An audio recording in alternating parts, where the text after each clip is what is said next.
जोहार ZRD news खबरों के साथ में आपका स्वागत है। मैं कुमार भरत लेकर के आया हूं क्षेत्र के कुछ खास खबरों को। आगामी विधानसभा चुनाव को लेकर के ग्रामीणों में काफ़ी उत्सुकता दिख रही है।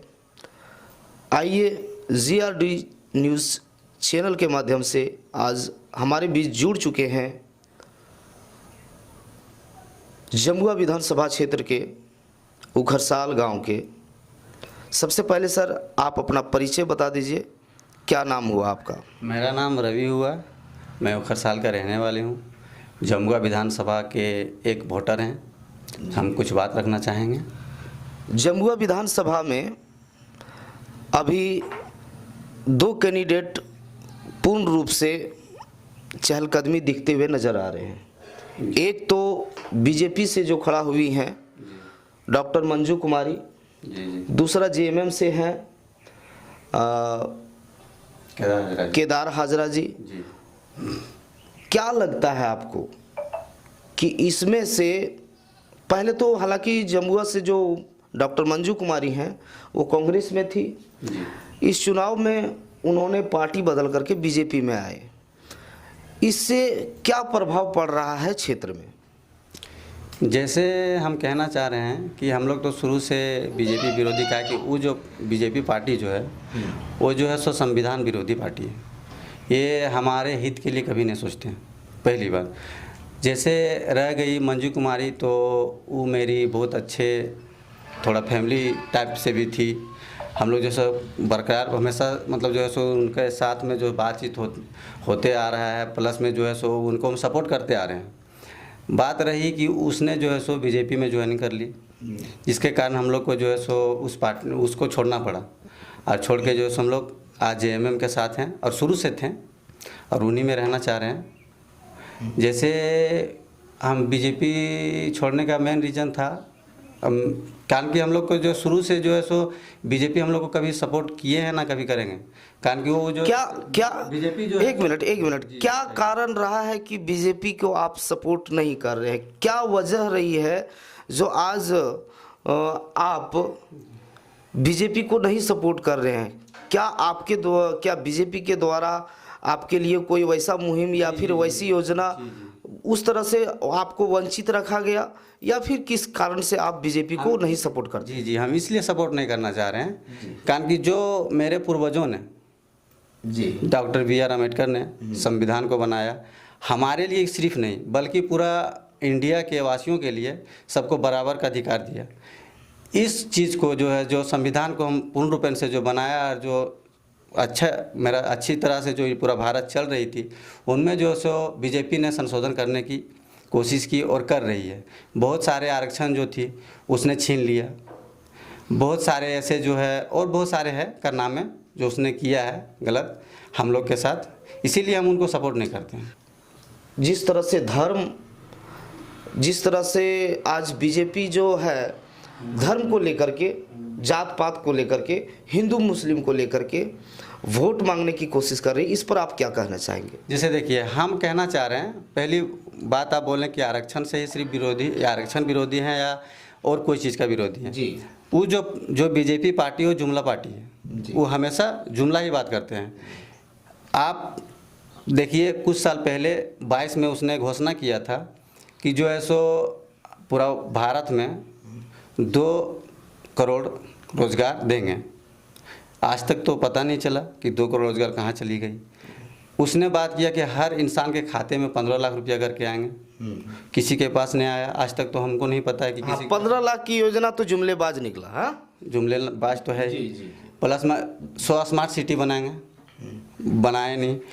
उसके बाद भी सबसे बड़ी बात ये है कि आज जो मेरी करेंसी है, मेरी जो पैसा का जो वैल्यू है, वो अमेरिका की अपेक्षा आज का 70, 72, 65, 70 था, लेकिन आज जो है 84.36 समथिंग पहुंच गया है। इसका वैल्यू खत्म कर दिया। किसके कारण हो रहा है? आज तो केंद्र सरकार के कारण हो रहा है। यानी आपको कहने का मतलब साफ है कि अर्थव्यवस्था पर पूर्ण रूप से बीजेपी ने गरीबों के लिए जो है सो कोई उनके गरीबों के हित में किसी भी प्रकार का कोई काम नहीं किया है। जो भी किया है पूंजीपतियों लोगों के लिए किया है। अच्छा, एक बात तो आप पूर्ण रूप से एक चीज़ आप बता दें कि जमुआ विधानसभा में अभी क्या लहर चल रही है। वहाँ तो दो कैंडिडेट, मुझे ये पता जरूर है कि दो कैंडिडेट हैं जी। एक केदार हाजरा जी हैं जेएमएम से, एक मंजू कुमारी हैं जो बीजेपी से हैं। क्या लग रहा है उसमें आपको, अपने नज़रिए से क्या लग रहा है, कौन निकलने वाले हैं? जेएमएम निकलेंगे। जेएमएम निकलेंगे। वो मेरा क्षेत्रीय पार्टी है, प्लस में जो है सो अच्छा काम किए हैं। आज जो है सो जो वो बोलते नहीं वो कर जाते हैं। केदार हाजरा पूर्व विधायक भी रह चुके हैं जी, वो बीजेपी से थे और आज जो है सो जेएमएम में जो है सो वो लड़ रहे हैं, जेएमएम से लड़ रहे हैं। जिस तरह से बीजेपी अपना फंडा अपना रही है जाति धर्म को लेकर के, तो मुझे नहीं लगता है कि यहाँ के मतदाताओं में बीजेपी तो अपने सिर्फ प्रॉफिट देखते हैं जी। अगर मान लीजिए प्रॉफिट नहीं देखते तो आज केदार हाजरा जी को ही लड़ने देते हैं। उसको लगा कि इस बार जो है सो केदार हाजरा जी का चांस नहीं है, इसलिए उनको जो है सो निकाल दिया गया। केदार हाजरा जी अपना मुंह से खुद बखान किए हैं कि हमने जो है सो बहुत कोशिश किए, लेकिन वो जो है सो हमको सपोर्ट नहीं किए, कहीं से भी सपोर्ट नहीं किए। इसलिए जो है सो इस जो है बीजेपी को हम जो है सो छोड़ते हैं और हम जेएमएम को, अपना क्षेत्रीय पार्टी को अपनाते हैं। और हमेशा अब जब तक जिएंगे, उसने मेरा सामने में बात रखे थे कि जब तक जिएंगे जेएमएम के साथ ही जिएंगे। अच्छा। तो हम सोचे बहुत अच्छी बात है, कारण कि जो है सो अब समझ में आ गया है कि बीजेपी का क्या कारनामा है। जो 15 साल तक बीजेपी में रह के बीजेपी के बारे में समझ गए इतना अच्छा से, तो हम लोग तो कभी तो उनके साथ जुड़े नहीं हैं। तो वो खुद बता रहे हैं जबकि कि बीजेपी जो है सो एक जुमलाबाज पार्टी है, तो हम क्यों नहीं बोले। और हमको तो भी अनुमान है, ऐसा बात तो नहीं है कि उसने जो आज तक किया, आज भी देखिए आज जो है सो उसका एक नया जुमला आया है। अभी जो है सो उसने बोल रहा है कि जो है सो हर कैंडिडेट को, जितने लोग हैं, गैस सिलेंडर 500 में दिया जाएगा पार्टी जीतने के बाद। अभी तो ठीक है, हम मानते हैं कि आप जो है सो 500 में सिलेंडर दे सकते हैं, लेकिन जहाँ पे आपका बहुमत का सरकार है जी जी जी, वहाँ अभी बहुत जगह बीजेपी की सरकार चल रही है, वहाँ पर बीजेपी को ये करना चाहिए था कि कम से कम 500 रुपये जो है सो गैस सिलेंडर करना चाहिए था, है ना। 15-15 लाख रुपए जो खाते में उनको आने चाहिए थे, भले ही किसी जगह नहीं हो, लेकिन जहाँ पर सरकार चल रही है बीजेपी की। यही कहना चाहते हैं बीजेपी सरकार से, जो आज जुमला फैला रहे हैं वो कि हम 500 रुपया में सिलेंडर देंगे मुझे आने के बाद। तो जहाँ पे आपकी सरकार है वहाँ पे पहले आप 500 रुपये सिलेंडर तो दीजिए, फिर जो हम लोग सोचेंगे। दूसरी बात, उसने जो है सो गोगो दीदी योजना आप सुने होंगे, इसका फॉर्म जो है सो अप्रूवल के लिए निकाल दिए थे कि नहीं जो है सो फॉर्म जो है सो आप फिलअप कर सकते हैं, लेकिन जो है सो मेरे डिस्ट्रिक्ट के कलेक्टर साहब ने जो है सो उस पर जो है सो वाट लगा दिया कि जो है सो फर्जी है। जी जी, आप आपने दिखा सकते हैं, मेरे पास एविडेंस है कि जो है सो उसने लेटर जो बना के जो किया कि उस जो फॉर्म जो निकाला गया जो गोगो दीदी योजना जो है उसमें से किसी को उलझना नहीं है, उसमें ये फर्जी है और फर्जी साबित कर दिया गया है। तो हम कैसे माने कि बीजेपी सच चीज़ को ला। अब क्या करने लगा कि नहीं हम जीतेंगे तो 2000 रुपये सबके अकाउंट में पर मंथ आएगा। जी जी, अभी आपने बहुत अच्छी बात कही कि एक ये जेएमएम सरकार, हेमंत सरकार ने एक योजना निकाली है, मैया समान योजना, जिसमें लगभग झारखंड के सभी महिलाओं के जो 18 से 20 से लेकर के 50 तक की उम्र की जितने भी महिलाएं हैं, सबके खाते में 1,000 रुपये आ चुके हैं और ये शायद 3 किस्त भी आ चुकी हैं। जी जी, और इस चीज़ की कमी खलते हुए बीजेपी सरकार ने इसके एवज में गोगो दीदी योजना फर्जी वायरल किया। और ये इसलिए किया गया शायद क्योंकि ये चुनावी प्रभाव ना पड़े, क्योंकि हेमंत सरकार ने कहीं नहीं करके दिखाई है और ये सत्य है। सभी महिलाओं के प्रति भी देखा गया है, सभी महिलाएं भी उनके प्रति जो है सो कह रही हैं कि हेमंत सरकार जो है कहने वाली सरकार नहीं है, करने वाली सरकार है। 100%। और इसमें से ये भी कहा गया है कि दिसंबर की किस्त से 2500 रुपये प्रति माह जो है कैबिनेट से पास हो चुकी है। जी। अच्छा, ये गोगो दीदी योजना जिस तरह से फर्जी लेकर के आज बीजेपी सरकार सत्ता बनाने की कोशिश कर रही है झारखंड में, तो इसमें कहाँ तक वो सफल हो सकते हैं? इसमें तो हमको नहीं लगता है कि 1% भी सफल हो पाएंगे, कारण कि सबको उसका जुमला पता हो चुका है। और जो जिसको नहीं पता है तो हम इस मीडिया की जीआरडी न्यूज़ के माध्यम से कहना चाहते हैं कि जो बीजेपी की सरकार वो हमारे हित की सरकार नहीं, बड़ी पूंजीपतियों की सरकार है। जैसे में आप मान लीजिए कि शिक्षा आज के डेट में बहुत अहम मुद्दा है। जी है। तो शिक्षा को लेकर के हम एक कुछ बात रखना चाहते हैं। शिक्षा जो है सो सेकेंड हाईएस्ट जीएसटी 18% भी है, जो कि इंडिया की सेकेंड हाईएस्ट जीएसटी है। सबसे तो अहम मुद्दा है जो कि हर बच्चों के लिए और हर गरीब बच्चों के लिए, बच्चों से बच्चों, बड़ों से बड़ों के लिए जो शिक्षा लेना चाह रहे हैं उसके लिए तो 18% तो भरना ही पड़ेगा। अगर बुक खरीदिए, पेन खरीदिए, पेंसिल खरीदिए, उसको पहले जो तो आप हॉस्टल चार्ज लीजिए, पीजी लीजिए, या तो कोई भी चीज़ ईटीसी, मान लीजिए कि उसमें हम 18% अगर हम टैक्स देते हैं सरकार को, तो कहाँ तक है कि बच्चा पढ़ पाएंगे, कोई गार्जियन सक्षम हो पाएंगे? ये तो गरीब एरिया है। जैसे झारखंड मेरा जो सो भी पिछड़ा एरिया है, यहाँ भी इतना अच्छा से डेवलप हो नहीं पाया है। डेवलप होने का चांस लगता है तब तक जो है सो बीजेपी, जैसे 19 से पहले जो है सो रघुवर की सरकार थी, हाँ, वही बोल रहे जो सो कुछ भी नहीं किया, सिर्फ अपने पूंजीपतियों का सरकार जमीन जो है सो सीएनटी जो था उसका जो उस टाइम जो सीएनटी का मुद्दा लेके जो इसने किया, उस समय बीजेपी तो दावा कर रही है कि रघुवर की सरकार में शिक्षा की व्यवस्था झारखंड में पूर्ण रूप से एकदम दुरुस्त हो गई थी। सुनिए ना, अभी जहाँ बीजेपी की सरकार है वहाँ पे जो है सो लागू कर दिया गया कि जिस सरकारी प्राथमिक विद्यालय जो है 5वीं क्लास तक की जो स्कूल हैं उसमें जो है सो अगर कहीं 50 बच्चे से कम होंगे तो स्कूल को बंद किया जाए, उसने ऐलान कर दिया।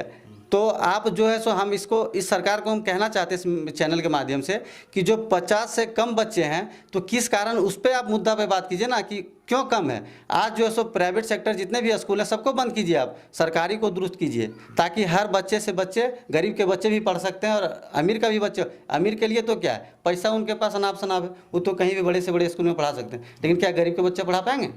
अच्छा, एक और मुद्दा आ रही है, जैसे कह रहे हैं कि बीजेपी सरकार, थोड़ा सा एक मिनट मेरा बात एक क्लियर नहीं कर पाए थे हम।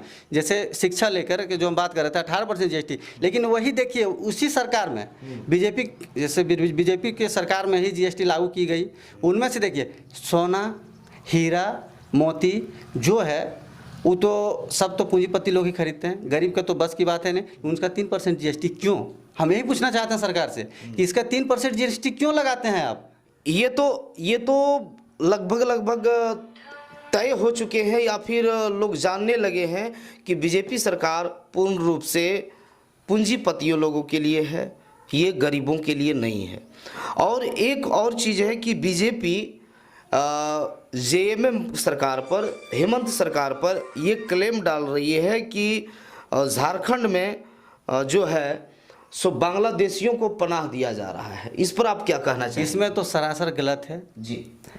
इसलिए गलत हम साबित करना चाहते हैं जी कि बांग्लादेशी अगर झारखंड पहुंच रही है, हाँ। तो किसके सरकार के जो जिस केंद्र जो जिस स्टेट की जिस सरकार है, बीजेपी के जो सरकार है जिस स्टेट में, उस स्टेट से ही होकर आ रहे हैं। हाँ। किंतु केंद्र सरकार का राइट बनता है कि जो है सो उसको वहाँ रोका जाए, उसी का थ्रू से ना आ रहा है जी। ये ऐसा होता है कि अगर कोई अदर कंट्री के लोग अगर हमारे देश में पनाह लेने के लिए या फिर राज्य में पनाह लेने आते हैं तो उसमें सबसे बड़ी नज़र होनी चाहिए केंद्र सरकार की, और उसमें अहम योगदान होती है गृह मंत्री की, जिस पर हमारे विराजमान हैं हमारे बीजेपी के। तो ये बातें अगर आ रही है तो ये केवल लोगों को बरगलाने के लिए है, या फिर हिंदू मुस्लिम करने के लिए है, या फिर राज्य में उस चीज को देखते हुए जो कहा जाता है। एक चीज हम इस चीज को बोले जब जी, इस चीज को लेकर के तो उनको उसने बोल दिया कि जो सो पनाह दिया जा रहा है। हाँ। लेकिन जो खुद है नरेंद्र मोदी जी जो हैं, वो प्रधानमंत्री हैं, उसका मुंह से सुनने में शोभा लगता है कि जो है सो मुस्लिम जो है यहाँ की बेटी को, रोटी को उठा ले जाएंगे, उसका मुंह से जो बोल रहे हैं वो सुनने में अच्छा लगता है। उसको शर्म आना चाहिए इस बात को बोलने में कि इस चीज़ को हम कैसे बोल रहे हैं। ये तो जो मेरी जनता है वो तो मेरा ही बेटी है, उनको तो पता नहीं कि उसका तो बीवी बेटी है नहीं, तो दूसरा के बीवी बेटी में बारे में क्या सोचेंगे वो। सबसे बड़ी रीज़न तो यही है। हाँ, उनका ही कहा है कि बोल मेरा क्या, झोला उठा के चल देंगे। तो चल देंगे तो जब बाबा। विपत्तियां देश पर आएगी तो वो झोला उठा के चल देंगे।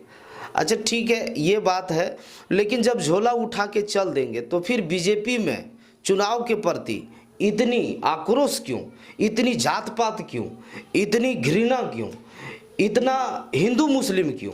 ये जो सरकार है जी हिंदू मुस्लिम करके ही अपना वोट को उठा रहे हैं। अगर हिंदू मुस्लिम जिस दिन बंद कर देंगे वो, और जिस दिन मुद्दा पे रोजगार पे बेरोजगारी पे बात करके अगर वोट लेंगे तो बीजेपी को इतना लथाड़ेगा पब्लिक लोग, जो कहीं इसका अस्तित्व नहीं रहेगा।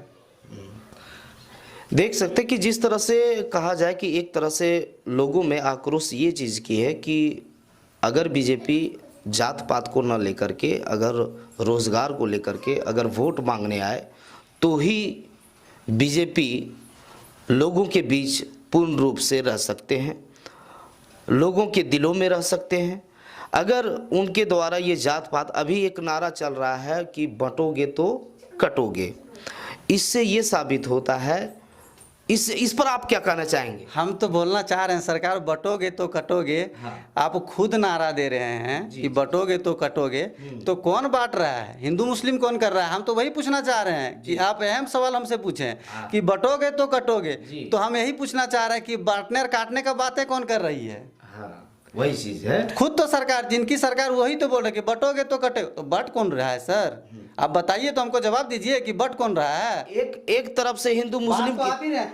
हिंदू मुस्लिम कर रहे हैं, आप तो बोल रहे हैं कि अब मुस्लिम जो है सो आपकी बेटी को उठा के ले जाएगा तो फलना हो जाएगा, तो ढेकना मुस्लिम तो खुलेआम जो है सो आदमी को कत्ल करेगा, फलना ढेकना करेगा, तो वो तो कौन कर रहा है? ये तो आप ही ना कर रहे हैं सर। हम तो अपना मुंह से नहीं बोले। आज तक तो मेरा क्षेत्र में बहुत सारे मुसलमान लोग, हम लोग भाईचारा जैसे रहते हैं, कोई मुसलमान से ना कभी तू मैं हुआ है, ना कभी कुछ हुआ है। हम लोग तो सब बिल्कुल मिलजुल के रहते हैं, ऐसा तो कुछ मैटर नहीं। तो आपको कैसे पता है कि जो है सो मुसलमान फलना चीज कर देगा? नहीं तो अभी बीजेपी इसको लेकर के बातचीत जब होती है तो बीजेपी बोल देती कि मेरा कहना यही है कि बंटोगे तो कटोगे, यानी सब मिल के रहेंगे तभी आप नहीं कटोगे। तो आखिर किससे डर है कटने का? इनको पहली डर है, उसको डर किसी से नहीं है। हाँ। उसका अपना मतलब जो है सो पैसा कमाने का, अपना सत्ता बनाने का एक जो है सो प्रोपगेंडा है। अच्छा। कि जो है सो मुस्लिम हिंदू मुस्लिम करें, बोले हिंदू अगर कहीं एक साथ नहीं रहोगे तो मुस्लिम जो सो हावी हो जाएगा तुम्हारे ऊपर, और तुमको जो है सो तुम्हारा जो अधिकार है वो छीन लेगा और वो अपने अंडर कर लेगा। लेकिन इस चीज़ सरासर गलत है। आप मान लीजिए ठीक है, मुस्लिम आपके ऊपर जिस टाइम मुस्लिम मेरे सरकार में जिस टाइम कुछ साल पहले जो मेरा सीएम थे, मतलब पीएम थे, और बहुत सारे ऐसे थे उस टाइम जो मुस्लिम कैटेगरी के थे, उस टाइम तो हिंदू खतरे में नहीं थे। और अभी देखिए गृह मंत्री हो गया, आपका मुख्यमंत्री हो गया, ईटी से बहुत सारे मंत्री लोग हैं, सब हिंदू हैं, फिर भी आज हिंदू खतरे में क्यों है? हम यही पूछना चाहते हैं मोदी से। जब हिंदू जब खतरे में है तो आप लोग यहाँ क्या बजा रहे हैं? झाल बजा रहे हैं। ऐसा लगता है कि जैसे हमारे देश में है कि नहीं सर? एक कहने वाली बात है। ऐसा लगता है कि हमारे देश में जात पात के लेकर के, अब पहले तो कुछ साल पहले देखा जाए तो जिस तरह से विकास की बातें होती थी, है ना, चुनाव से पहले विकास की बातें होती थी कि किन की सरकार द्वारा कितनी विकास की बातें हुई, कितनी किए, क्या किए, नहीं किए, ये सारी बातें होती रहती थी। लेकिन आज के चुनाव के दौर में ऐसा देखा जा रहा है कि कहीं ना कहीं जात पात को लेकर के बढ़ावा मिल रहा है। आखिर अभी बीजेपी सरकार जिस तरह से सत्ता में है और जिस तरह से 2014 से देखा जाए कि जात पात का न्यूज़ जो है सो बढ़ता ही जा रहा है, और जात पात के नाम से वोट को इसी चीज़ को तो लोग समझ नहीं पा रहे हैं। हमारे जो मूल निवासी लोग हैं, SC ST OBC जो हैं, वो समझ नहीं पा रहे हैं कि जो है सो हम लोग को कब तक लड़ाया जाएगा और कब तक। यही तो ठीक है, बिहार में जनगणना के लिए मांग किया, क्यों नहीं किया? जी पता है, मोदी जी को पता है कि अगर जात को जो है सो अपना अगर कैटेगरी को इसको पता चल जाए कि OBC हम लोग इतना है, तो हमको लात मार के उठा के फेंक देगा। हाँ, ये अहम बात है कि जिस तरह से बिहार में जाति जनगणना की गई, उस तरह से झारखंड में भी किया जाना था, लेकिन नहीं हुआ। ये कहीं ना कहीं लोगों के प्रति देखा जा रहा है कि ये ना होने का कारण ये है कि लोगों में अभी तक आंकड़ा नहीं कर पा रहे हैं कि कितने क्या है, नहीं है। और इससे साफ जाहिर होता है कि जिस तरह से जाति धर्म को लेकर के आज हमारे देश में, हमारे राज्य में, झारखंड में खास कर करके हेमंत सोरेन एक भाषण में बोल रहे थे कि ये जो है चुनाव समय से पहले किया जा रहा है। इसका वजह क्या है मुझे पता नहीं, लेकिन ऐसा कभी नहीं हुआ जो मतलब चुनाव आयोग द्वारा चुनाव को पहले करा दिया जाए। सबसे बड़ी चीज़ है कि चुनाव आयोग ही खुद बिका हुआ है जी। आपके केंद्र सरकार के थ्रू से चुनाव आयोग जो है सो उसके कटघरे मुट्ठी में है। ये अहम मुद्दा है कि आप जो बोले कि चुनाव आयोग बिका हुआ है, इस पर आप क्या कहना चाहेंगे? एकदम 100% बिका हुआ है। कारण कि अगर बिका हुआ नहीं रहता तो निष्पक्ष काम करते हैं। कब से मांग कर रहे हैं लोग, मेरे जो समाज के लोग हैं वो यार बहुत सारे पार्टियाँ का लोग हैं कि जो है सो ईवीएम को बैन किया जाए और जो है सो बैलेट वोट से वो इलेक्शन होना चाहिए, बैलेट पेपर से मुहर मारने की प्रक्रिया, मुहर मारने की प्रक्रिया होना चाहिए। तो उसमें जो है सो अगर गलत नहीं है तो फिर क्यों नहीं कर रहे हैं मोदी सरकार? उसको तो हटा देना चाहिए। अगर मान लीजिए जिससे संतुष्ट हैं, अगर हम आप बोल रहे हैं कि हम आपसे आक्रोश हैं, तो अगर हम फलना बातें से तो इस चीज़ को हम हटा देंगे। क्यों आक्रोश रहेंगे कोई? आप तो पीएम हैं, आप पूरा सब जनता का रखवाला हैं, तो उसको हटा देना चाहिए। तो फिर जरूर है, श्योर है कि इसमें बिके हुए हैं। आखिर ये बात तो तय है कि हमारे देश में जब भी चुनाव होती है तो कहीं ना कहीं ईवीएम का मुद्दा उठ जाता है। जिसने ईवीएम बनाया उसने जब खुद बैन कर दिया ईवीएम को, तो फिर भारत सरकार क्यों नहीं बैन कर रही है? जैसे हमारे देश में जब भी चुनाव होती है तो ईवीएम का मुद्दा उठता है, और ये ईवीएम का मुद्दा इसलिए उठता है कि लोगों द्वारा ये कहना है कि कहीं ना कहीं ईवीएम से चुनावी माहौल को या फिर चुनाव आयोग को या फिर चुनाव आयोग से सम्मिलित पार्टी को कहीं ना कहीं फायदा है, जिसके वजह से कुछ पार्टियां उनके सपोर्ट में, फेवर में रह करके उस चीज़ को नहीं हटा रहे हैं। आपको बता दें कि जिस तरह से अभी संयुक्त राज्य अमेरिका, जिस तरह से एक कहा जाए कि पूर्ण रूप से डेवलप कंट्री है, वहाँ पर भी जब चुनाव होते हैं तो बैलेट पेपर पर होते हैं। वैसे डेवलप कंट्रियों में जब बैलेट पेपर पर चुनाव हो रही है तो हमारे देश में क्यों नहीं हो रही है? आखिर लोगों में ये लोगों द्वारा कहना है कि आखिर ईवीएम हमारे देश में ही क्यों, और देशों में जो डेवलप कंट्रियां हैं उसमें क्यों नहीं? अच्छा, एक बात आप बताइए कि जमुआ विधानसभा में अभी जो माहौल है जी। आप अगर दौरा कर रहे हैं तो थोड़ा दौरे के बारे में बता दें कि किस तरह से क्षेत्र में किसके ऊपर क्या हावी है और कितने कैंडिडेट हैं अभी वहाँ पर? वहाँ पर जो है सो 6 कैंडिडेट हैं जी। उनमें से जो है सो टक्कर 2 में है, बीजेपी और जेएमएम में जी। और 2 ही टक्कर में हमको तो 100% लगता है कि जेएमएम सक्सेसफुल होंगे और रहेंगे ही। कारण कि जो है सो वो अपने जनसंपर्क, जब आप जेएमएम के प्रति जनसंपर्क किए होंगे, उसमें लोगों द्वारा कुछ विकास के बारे में या कुछ बातें आई? हाँ, बहुत सारे विकास के बारे में बात आई है। जैसे में से अभी अबुआ आवास है जी, अबुआ आवास सरकार ने दी जी। उसके बाद फिर एक मुद्दा है कि मुख्यमंत्री सृजन योजना बिजनेस के लिए सबको मिल रही है। अच्छा, जमुआ विधानसभा में एक मिनट पहले हम अपना बता दें, फिर आप नेक्स्ट सवाल कीजिएगा। जैसे मैया सम्मान योजना हुआ, बिजली बिल, सबसे अहम मुद्दा बिजली बिल माफ़ हुआ।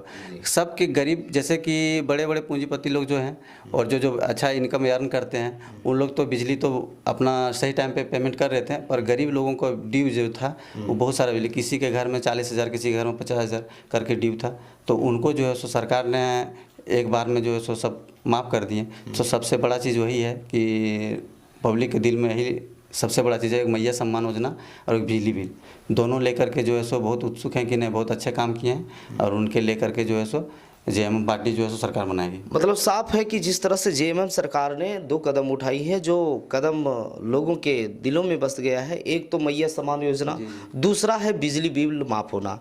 लगभग जितने लोग होंगे लगभग झारखंड में डोमेस्टिक यूज़ वाले, जो घरेलू यूज़ के लिए जो बिजली उपयोग कर रहे थे, उनकी बिल 20, 40, 50 हज़ार के लगभग जो थे बकाया थी वो सारी माफ़ हो चुकी है। इस पर अच्छा, ये सारी चीज़ें पर या फिर और सारी चीज़ें पर झारखंड सरकार जमुआ विधानसभा में कितने हावी हैं? बहुत मतलब 90% हावी है। 90% हावी जी। 10% कौन हावी है? 10% यही बीजेपी रहेंगे। 10% बीजेपी है। किस कारण से 10% बीजेपी आपके नज़र से लग रहा है? 10% इसलिए लग रहा है कि उसने खाली जुमले की बात करती है, कोई काम नहीं करती है। अच्छा अच्छा।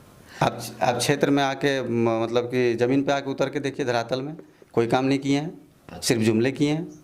तो पब्लिक जो है सो बबाही के लिए जो है सो बीजेपी का जो है सो झूठ मूठ का, अगर 2 ठो कैंडिडेट जो बीजेपी का है तो उसने बोलेगा वहाँ पे जो है सो उतना कैंडिडेट, उतना वोटर है जो कि बीजेपी को वोट करेंगे, इतना % बीजेपी का वोट है, इतना % बीजेपी का वोट है, लेकिन है नहीं।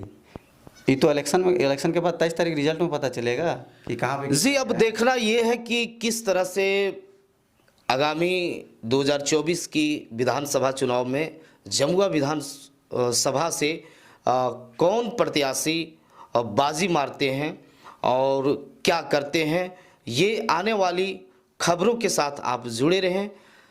तब तक के लिए धन्यवाद रवि जी, जो आपने कीमती समय देकर के हमारे चैनल के माध्यम से लोगों के बीच रखी, इसके लिए दिल से धन्यवाद। जय झारखंड, जय संविधान, जय जोहार। आप सभी लोग को भी धन्यवाद कि जो है सो इस चैनल में आएँ और अपना बातों को रखें। बहुत बहुत धन्यवाद। और इसी के साथ बने रहिए आप हमारे GRD न्यूज़ से। कुछ खबरों के साथ में अपडेट प्रत्येक बार आता रहूँगा। तब तक हमारे चैनल को लाइक, सब्सक्राइब, कमेंट ज़रूर करें। तब तक के लिए जय हिंद।